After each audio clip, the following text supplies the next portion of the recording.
Wonderful. Thank you so much for your time. And of course, we do have one virtual participant, and we are coming to all of you in a second. Just give me a brief moment, of course, to dive into our topic again here at the Global Solutions Summit 2024. As mentioned before, investing in small-scale women agripreneurs, that is now the hot topic of the hours. And when we look into the numbers in sub-Saharan Africa, women represent more than 50% of the agricultural labor force. So it is a force that we definitely need to talk about. But women, and this is the burden, they are often neglected in economic systems despite this huge potential that I just mentioned. And closing this gender and social gap in agriculture could add, and now we talk about the big numbers, could add to $1 trillion to the global economy and mitigate food insecurity for 45 million people. So why do we not leverage this potential? That is one of the key questions. So the Brazilian G20 presidency has an opportunity, therefore, to drive, of course, sustainable and inclusive outcomes for women farmers forward in developing nations through a comprehensive and intersectional approach. What that means, that will be also something that we need to debate. But what became clear in the policy papers, there is no lack of proposed policy solutions to this issue. The problem is this disconnect, right? This disconnect between the prescribed solutions and the context in which they manifest. And this is really the question that we tackled yesterday as well. Let's stop talking, let's come into doing, let's come into the action. But who do we need for that? And that's one of the key questions as well. My name is Katie Gallos, I'm a journalist, a moderator, and I'm reigning from a farm in South Germany. So this topic is definitely very close to my heart as a farmer's child. So let's dive right into it and how to pump up the investments when we talk, of course, about the potentials, but also how to leverage the resources. So with me here on the panel is Natasha Santos. You're the head of sustainability and strategic engagement at Bayer AG. Natasha, great to have you. Thank you so much for your time. And with us also here on site is Adriana Carvalho. You're the head of the delegation Women 20 Brazil. More than 25 years of experience in diversity and inclusion, supply chain and business management. And before that, you were with UN Women in Brazil. And Agnes Kalibata has had to unfortunately pull out due to work emergency and has nominated therefore Agi Asimwe Konde. She is the Director of Communications, Innovation, External Engagement and Advocacy at AGRA. So let's have a quick connection test. If you can hear me well, if you could hear us well, if you see us, is everything okay? Hi, Katie. I see you loud and clear and happy to join the conversation from Nairobi, Kenya. Beautiful. So greetings from Berlin to Nairobi. And of course, we talked with Agnes Kalibata before, and I just wanted to use her quote to come into our conversation with you already. She said, investing in these women is not just a moral imperative, but also a strategic economic decision. Can you explain to us what is precisely meant by that? For sure. For starters, like you mentioned, Katie, delighted to be joining these other ladies, Natasha and Adriana, on this conversation. And, greetings from Dr. Agnes Kalibata, as you mentioned. And to your point, obviously investing in women, I think, has got 4 parameters or 4 levels on why it is the strategic and economic opportunity that is right in our midst. Let me first connect with the big number you read out at the beginning. You referenced a US dollar 1 trillion global economy if we focused on just women, right? If we included the gender and social gap into the conversation. You also referenced that we would be able to literally halve the food insecurity problem. Now, tell me, if that is not a strategic leadership opportunity, what else is it? Because what I see is rural economies being added into the livelihood conversation. What I see is bringing the excluded, which is the women and the youth and the rural people, into the cash economy. And what I see is actually a win-win opportunity for everybody, because then you're expanding the pie and you're not looking at a very small size of the pie. in essence. So really, for me, I think it is the smart thing to do, not just because it grows our rural economies, it is the smart thing to do because it includes the forgotten people, number two, but also it is the smart thing to do because it is addressing people, planet, and livelihoods, which you could want to call profit. So I think my question is, where is the leadership from business, leadership from politics on addressing this massive opportunity that includes everybody and expands livelihood while ensuring that we are building decent livelihoods for women in this sector. So I believe it's a leadership challenge, and we must, make sure that we prioritize this with this, this campaign to make sure that this is brought up to the forefront of conversations. And I would really have loved to see some male leaders on the table because they get to make these decisions where the rural woman or the SME woman is not sitting. So how do we bring voice and urgency to this opportunity, with importance? Thank you, Katie. Thank you, Aki. Of course, you brought a lot of keywords now to the table, and I'd like to invite Natasha to directly respond to that. When we talk about the economy of small-scale agripreneurs, and of course, the responsibility of leadership from the business perspective, what is important to share from your side, but what is also often overlooked when we talk about the economical potential? Yeah. Thank you very much. It's a pleasure to be here in Berlin, one of my favorite cities in the world, and to talk to our colleague in Nairobi, another of one of my favorite cities in the world, and talking about this topic that is very close to my heart, and is very core to the work that we are doing at Bayer as well, particularly one of our commitments around empowerment of 100 million smallholder farmers, and that will bring a lot of need of ecosystem partnership. Agra is one of our partners in that continent. I think I don't need to reinforce the strategic relevance of the topic, right? It's relevant for the economy, the 1 trillion number that you brought, is relevant to livelihoods, is relevant to local communities.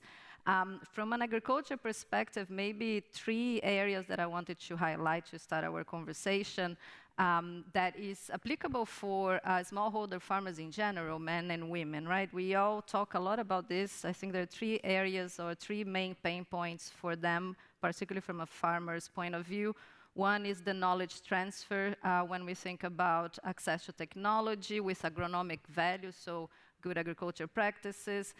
There is a lot of work, and you mentioned on the private sector, a lot of public and private partnerships in many of those smallholder markets.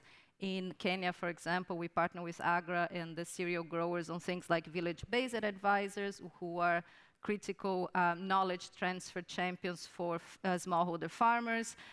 There's a lot of big investments as well needed in terms of infrastructure, but this is to look at yield gaps and to look at better quality of the produce for those smallholder farmers. The second piece that we talk a lot is finance. There's all the big investments. Private sector has a role to play, but policy that welcome as well and create a stable environment is really important. Big investment in infrastructure, big investment in digital tools and digital capabilities as well. But from a farmer's perspective, one of the things that is really critical, particularly smallholder farmers, and is applicable for agripreneurs as well, is the type of credit that can, let's say, solve 2 of their main issues. One is the speed of the decision for the farmer that can support lower interest rates, that can support, address some of the repayment periods. And this is critical because we will need a lot of entrepreneurs, because we need a lot of startups, we need a lot of digital tech-savvy companies to create those platforms that can have those scoring algorithms that they can really unlock finance directly to smallholder farmer. Then the third piece are the famous market linkages, right? So how we can secure those types of e-commerce, for example, that connect farmers to the market, and that will be critical because they can produce more with more quality, but they need to sell they need to get more value on their produce, and they need to sell they need to have a market demand as well on top of their local community. So I think that's in general a challenge for all smallholder farmers. But I think from the perspective of women, for me, and is on the policy paper as well, which is alarming, is on those smallholder markets, is in Africa, but as well in Asia, in places like India, is the challenge of land ownership disparity, because the lack of, due to local regulations, due to social cultural norms, the lack of land ownership impacts women from inheriting and from having their land, impacts women on many of those areas that I mentioned, because it impacts their access to finance, to capital in general. And this is something that maybe it was one of the areas that we need strategic leadership, is the area of land ownership. And to make that happen, of course, we need better policies. We need to think about changing legislation. Let's talk about the solutions in a Yes, second. okay. Yeah, sorry, I just want to stop you here. Go. Okay, because policy, that is an important keyword where it comes to Adriana, of course. So coming from a policy-making perspective, of course, there's also the quote that comes from you: we need to change the institutional frameworks that actually prevent women entrepreneurs on a small scale from receiving, among many other things, the same investment opportunities as their male counterparts. We have good initiatives, but they still don't fly. So from a policy-making perspective and the Women 20 perspective, give us your thoughts. Where are the hottest to-dos so far? Okay, so let's start to talk about what is W20. So W20 is one of the non-government engagement groups that are part of the G20. So G20 in 2014 in Australia, the leaders assumed the Brisbane commit to decrease the labor force gap by 25%. And why have they done that? Because that's the smart thing to do. So it's not only the right thing, but it's good for companies, it's good for the economy. So in this first point, my comment is, why are we taking so long if there is such huge numbers as we listen here and we have been seeing? So W20 now has another group focused on women. This engagement group that I'm part, W20, has been in place since this Australia decision and Turkey presidency in the following year, 2015. But last year in India, they decided to create government working group for women empowerment. So Brazil is the first country to have a Sherpa track on women's empowerment. So hopefully with that we can increase our voices. So this is the first message. Then the other three messages when we think about policy, because women entrepreneurs has been in the agenda since the beginning of W20. So each year with different point of views, with different recommendations, but that's so important.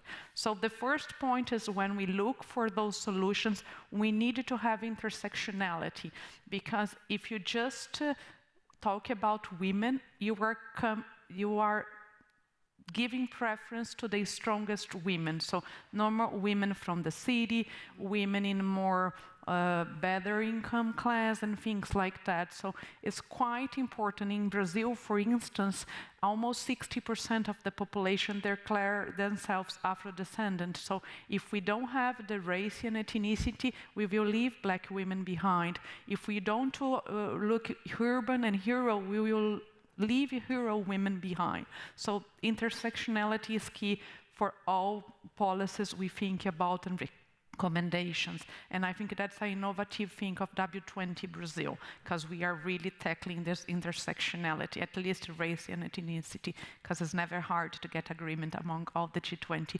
members in all the lands that we are going to include. And the other one that we are going to explore further is purchasing power. There are people that tell us that the best way to us to do social responsibility is the way we buy things. So government procurement policies, corporate procurement policies, and individuals purchasing decisions. So despite that, we see only a few countries with affirmative procurement policies, only a few companies. So if we unlock... But what is the obstacle then, if there are only a few? It makes you a little bit disappointing as well, I guess, as you from your face. So what is the biggest obstacle? To be honest, after almost 20 years in this road, I think it's more of a psychological point of view, Kate, because I don't think there is rational reason for not tackle that, but changing the logical of the system is never easy. So I have been in procurement before. So in general, what do you look in procurement? You look for the lowest price and best service or product that you can afford. That is the procurement logical. So with that, you force and force price and price and price. See, and you ended up killing the small business, all small business. So you have to change that logical, because it's not only about the price you pay, but it's what you are influencing the economy. So when you transfer income by purchasing from those small companies, you are bringing innovation to the table, you are bringing more flow, and if you have more people with more income, your GDP will be higher, your social conditions where you do business. So it's clear lots of business reasons to do that, but to change those logicals that have been in place for such a long time is not an easy. But why people don't change that, I don't think it's just because it's not easy. I think people in general have a hard time when you talk about gender and all social inequalities. Is something that talks to the heart of the people and unlock very things on you that sometimes you don't know how to deal with that. Yeah. And my final comment here before we move the conversation, because I can talk too much, I think on top of procurement, we need to change the investments instruments. We need new solutions, and I think Natasha just brought one, so we will be able to explore more of that, but that's key. If you don't unlock the financial system, this financial logical to change and look at that, we will never have the speed and the scale we need. I mean, it all comes back down to the money and to mobilize the resources. So investment, I noted it down. We will come to that in a second. But Aggie, I just wanted to come back to you. Of course, we tackled a lot on keywords, and you brought up the responsibility of the leadership of the politics and the policy makers. Just again, asking you, what are the biggest obstacles? Because we just mentioned, it is also a human problem that we're not facing forward in the systemic change. What makes you hopeless in that question, but also what gives you a solution? Because we are here, of course, at the Global Solutions Summit. So do you have any solutions to these tackled problems here already? Yeah, no, thank you very much. And I must say that I will respond to this, Katie, with a perspective of a glass that is half full rather than half empty. And why do I say that? I think there's been some significant progress, but the progress is not sufficient for the problem that we are trying to solve for, or if we like, the opportunity that still remains unresolved, right? So we've seen some significant policies that have actually increased, access to capital, for example. I could give an example in Tanzania where, a specialized financial product was created by the government, and it dropped interest rates for specifically ag lending from 20% interest to 9% interest. But therein lied the problem, is that we were tracking a generic number, which is how low is the interest rate going, without tracking how many women are actually accessing that facility. So to the point of access to assets, it's a key question. And from our ag lens, this is how we look at it. If you think about Maslow's hierarchy, I think we need to also understand what are the incentives that will get these women SMEs or the women farmers. And by the way, a woman farmer is an entrepreneur, because really her farm is her business, right? To give them the incentive to want to produce more. So the question that pretty much, Natasha spoke about, from knowledge transfer and market linkages, is critical. And what we are learning is there is need for us to move from a siloed approach to thinking agriculture development to a multi-sectoral approach. What do you mean by that? What precisely do you mean? Yes, what I exactly mean is that we shouldn't look at agriculture as the production function. We should look at agriculture as a health solution, as a nutrition solution, as a quality of education solution, because if each household in sub-Saharan Africa can be able to double their income, children will go to the right schools, mothers will afford the right health services, quality of living will improve. So this is an economic livelihood problem. It's not an agriculture problem. So the minute we think about it as just ag, we then look at the 2% that is being allocated to the ag budget. And yet what we have found at Agra is that it is a systems approach. You must be able to serve everything from farm to waste and make sure that all of this. So who are the actors that are leading those conversations? It is people in ministries of health, it is in ag. So are we really structured to address the new problem we're currently facing, or are we still structured the same way we were structured, 50 years ago? So I think, what comes after, if the strategy is to solve for a livelihood problem, we must structure the way governments are run, the way businesses are run, to a multi-sectoral approach to solving this problem. I believe, and the evidence is there to show that this is the only way you can solve this problem. This is one of the ways you can solve the problem. Thank you. Natasha, I'd like to come in with you here. Of course, when we talk to access and access beyond capital and building up the new structures, how is the business sector also called in here? Thank you, Katie. And you have a challenge because you have 3 passionate women that have a lot to say about this topic. So keep us honest. You're doing great. No, but thank you. Look, I think a lot of the topics that the colleague from Agra brought to us, one thing that we would like from a private sector, from an investment point of view, that really helps. One is the rural women challenges and problems, particularly the level of vulnerability, because all those challenges that we brought, we think are really, really special. So somehow through a horizontal approach, or I don't know what is the best, let's say, channel to approach that, but I think the G20, of course, has a great leadership opportunity here to tackle some very specific challenges from rural women that started from some presidents in the past. And I think that's something we need to look together, because that will help us with the data that are needed. And again, from a private sector, for us, it's always really helpful if we understand, or if we have available interventions that, okay, what were the interventions and what are the interventions that really worked? I'll give an example. So data, that is the key data, topic. the measurements, and we have a lot of initiatives, right? But we, as she said, we need a multi-sector and an ecosystem approach to really tackle the challenges, particularly from a farming agriculture point of view. So data, measurement, and understanding what are the benchmarks, what are the things that are working, that are making an impact on those local communities.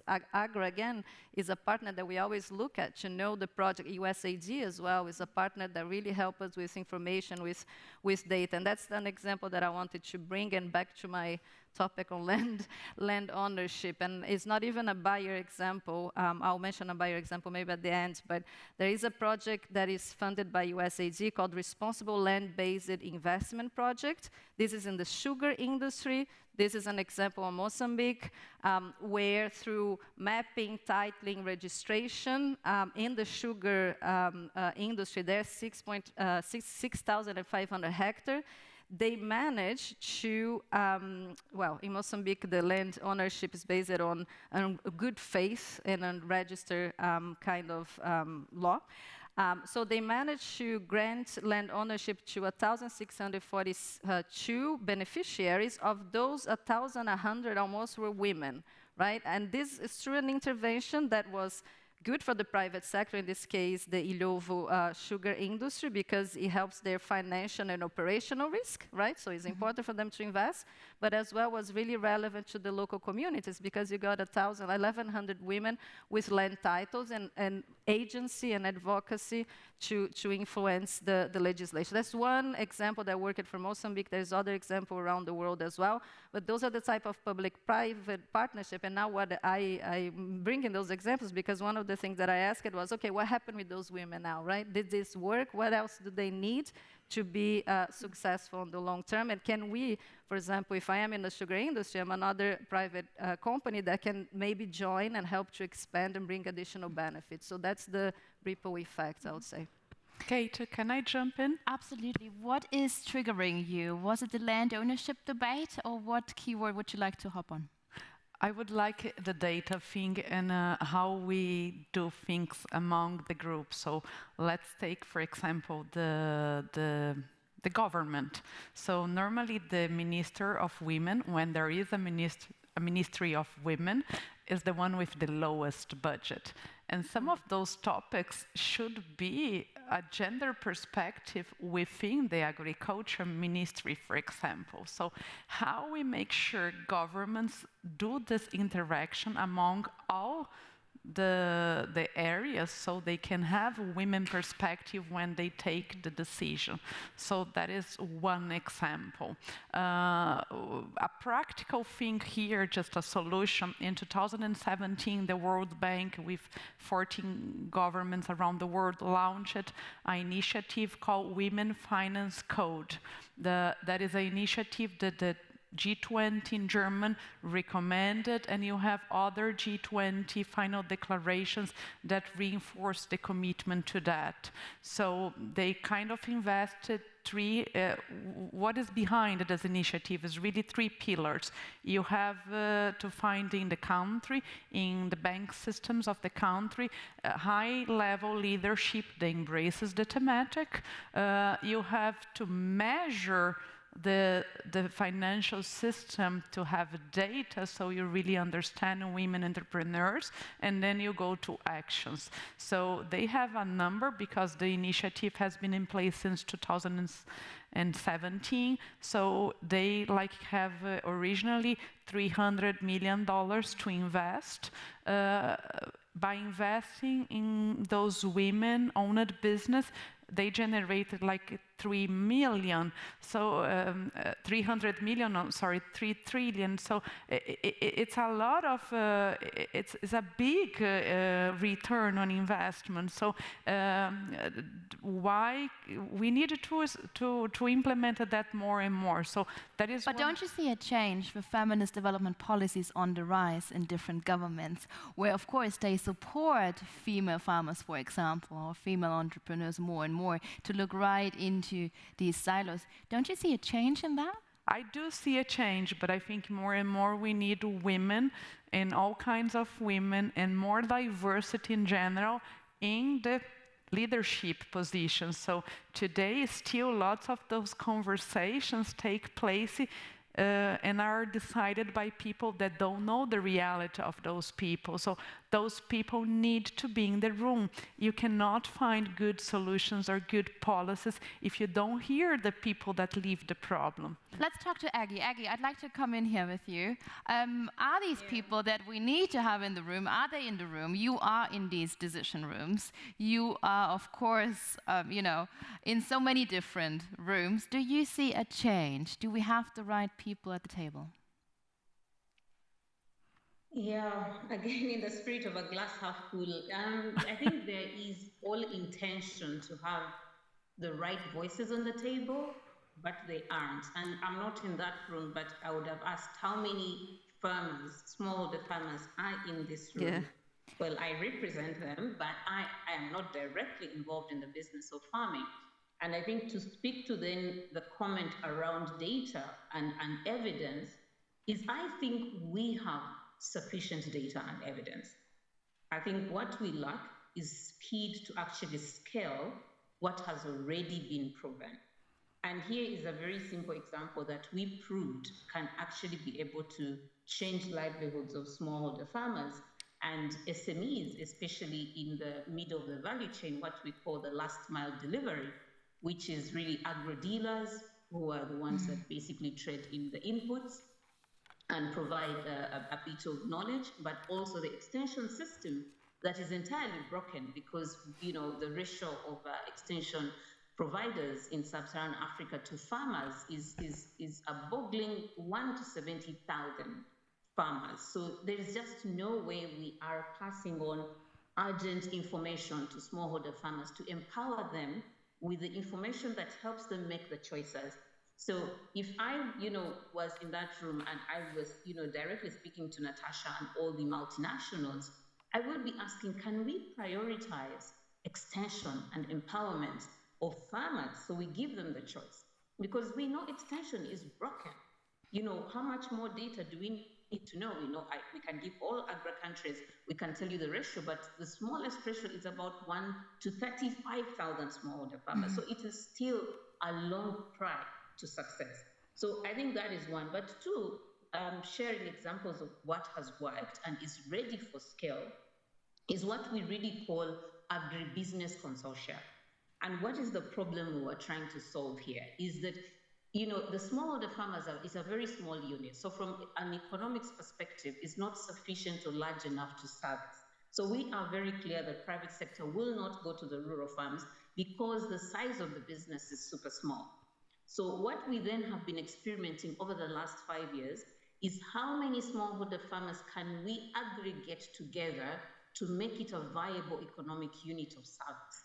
And we have found and proven across all the countries we operate, from Tanzania to Malawi to Mozambique to Ghana to Kenya and Rwanda, that you need an average of 15,000 of 1,500 smallholder farmers that can be reached together.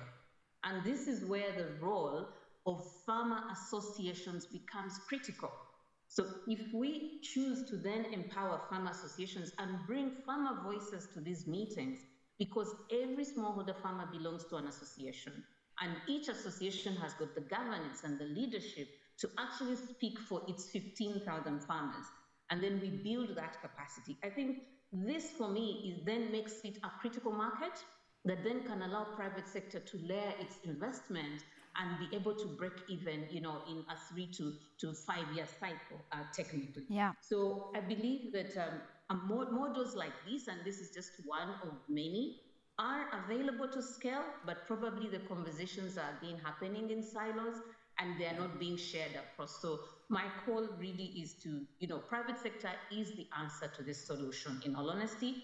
But I also think private sector needs to think about a partnership model that allows the private sector to bring their collected expertise together so that we are addressing on-farm challenges, value addition challenges, water complications, logistics complications, and financing as a suite of services to a group of smallholder farmers. Thank you. Thank you, Aggie. Let's have a quick test. Hands up. Who is coming with a farming background? Who has a farming background? Am I the single one? No. 3 people in the room. Do I? And one online. 4, 5, 6. More and more hands are raising up. Okay, wonderful. Just, Aggie, that also shows again how we need to get out of our silos, how we need to also bring more farmers, so to say, also on our panels, right? Yes. I feel that something missing here as well. When we talk about the responsibility of the private business sector, Natasha, of course I have to look to you. So why is the business sector, the private business sector, still so hesitant also to invest and support small-scale entrepreneurs, agripreneurs, female farmers more and more? As we heard about the potentials and the urgency, why is there still this hesitant movement? I think it's not really, maybe not hesitation, right? One of the things that was brought is particularly for big companies, but the investment we are looking at needs to be scalable, right? So I like the points on the partnership model. It needs to be scalable, and we need to address this risk management, right? And the return on investment. That's why we really need to be sophisticated on the type of partnership model, particularly when we are thinking about smallholder markets investment from our point of view. As an example, we have one of the pain points on smallholder markets in India and Sub-Saharan Africa is access to technology in terms of physically access, right? Sometimes, I think in sub-Saharan Africa in general, farmers need to go 5-10 kilometers to access fertilizer, to access other type of input. So we have seen this as an opportunity to think, well, how can I address that pain points on underserved areas in some of those countries, for example, in India? Well, maybe I can invest on kiosks in partnership with distributors with agronomic advice, because technology for technology, if there is not, the farmer doesn't know how to use, it's no use for the farmer. So with agronomic service, so how can I put this investment deep inside of the rural areas of India, for example? Not alone, I need to find partners that have other types of inputs, finance partners. In this case, we brought IFC, governments as well, to really bring a holistic offering and to co-invest on the pain points that will address the need of the farmers, but as well we will address the risk management for that scalability of investment. So we have been doing that for 5 years now in India. We have done the same, it's called Better Life Farming, with all those partners that I mentioned. We are doing the same in East Africa and a few other countries in Africa. So I think we need to bring others along. We need to think about the partnership model to address real pain points from the farmers, but as well to make sure that we address the risk management piece. Because everybody says there's enough money. Yeah, there's a lot of money. IFC, the World Bank, and others have money to invest, but what are they going to invest on that is scalable and bring these public-private components to help the long-term sustainability of those investments as well? Adriana, would you agree that there is enough money? There is money, but not money for, is not being directly, I think, to what we need. I think. So who needs to be then in charge? We talked about development banks, not yet, but how would you see their role to filter it through into the rural areas? I'm a big fan of this new instrument that has been increased, and COVID was a great opportunity, a great crisis that a big crisis that demanded to increase. That's blended finance, where you can have development banks having money, governments having money, and challenge private sector to match the money. So some of the money, if you don't return it, will be okay because they are taking the risk. It's more like a philanthropist investment.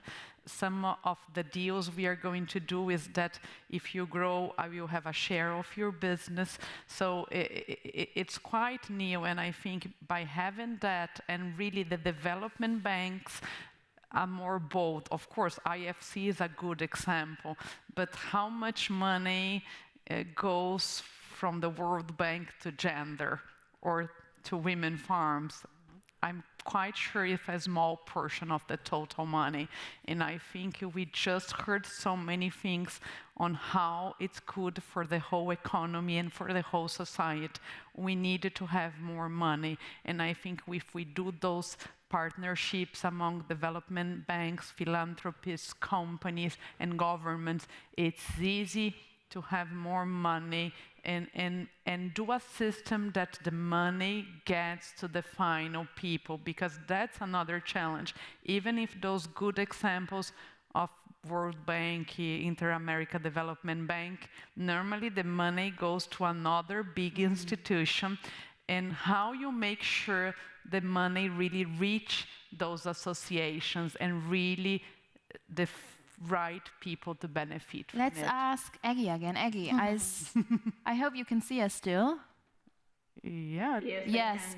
Talking about development banks, of course, it is a hot topic when we just think of 2 weeks ago from the spring meetings.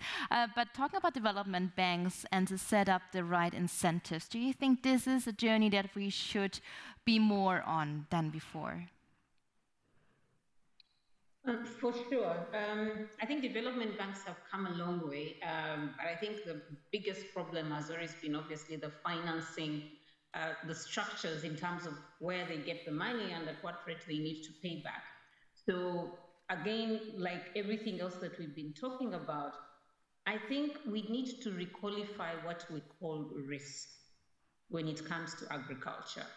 And again, to my first question about, are we structured for a past problem, for a new reality, whereby we know that all our smallholder farmers are basically one stroke away from disaster. right?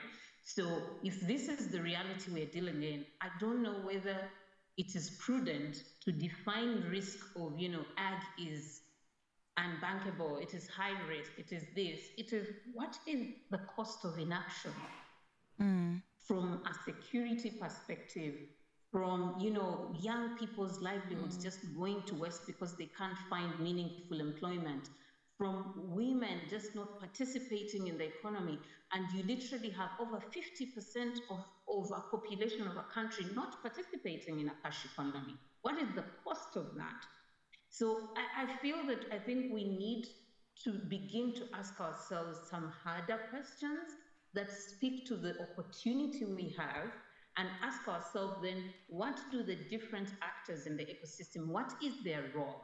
So I know for a fact that, institutions like ourselves, which are development organizations, we have the role of de-risking this risk. So we take the first loss, right? So we go in and with philanthropic capital, with, development financing a bit, we go in and create what we call the minimum viable product that then gives appetite to development actors or to private sector to come in. So we need to layer our investments as opposed to siloing. So what you see right now in Sub-Saharan Africa, everybody's repeating the same mistakes and no one is harnessing the lessons. Like how many actors are in this space and how are we learning from each other? So it's not just a question of bringing another digital solution.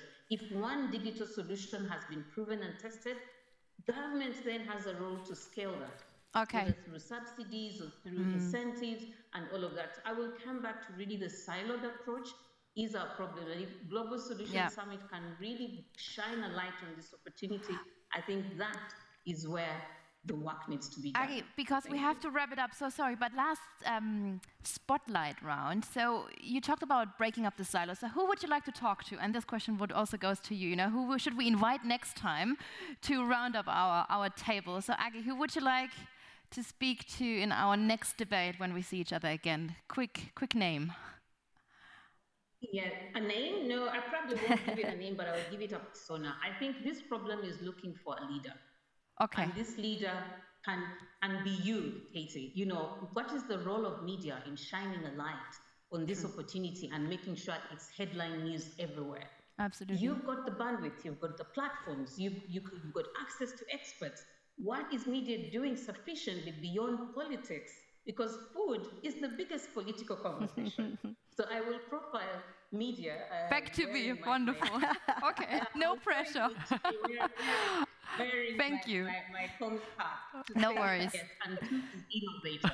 Absolutely. I can carry it on my shoulder. Thank you, Agi. Thank you for joining us. Thank you. Greetings in Nairobi. Quick name, of course, Adriana and Natasha. Who would you like to have? I would like to have the Brazilian Development Bank CEO, Mercadante, talking to us. A food for thought. And last point, I would like all the institutions to really bring high-level people, that most of them are male, to really think about their bias and why they run away for those gender perspective in many occasions, because if they do, they will do very good decisions for us. Thank you. And Natasha? And let's bring some farmers leaders. They're amazing women farmers really making a difference on the ground, and I think they can inspire others and all of us as well to make the right thing. Wonderful. Thank you so much, ladies. Thank you. Natasha Santos, Adriana Carvalho, Agi Astimekonde.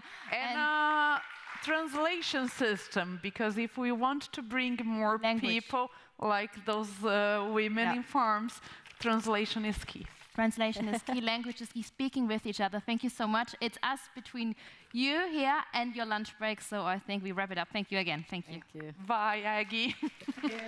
Bye-bye.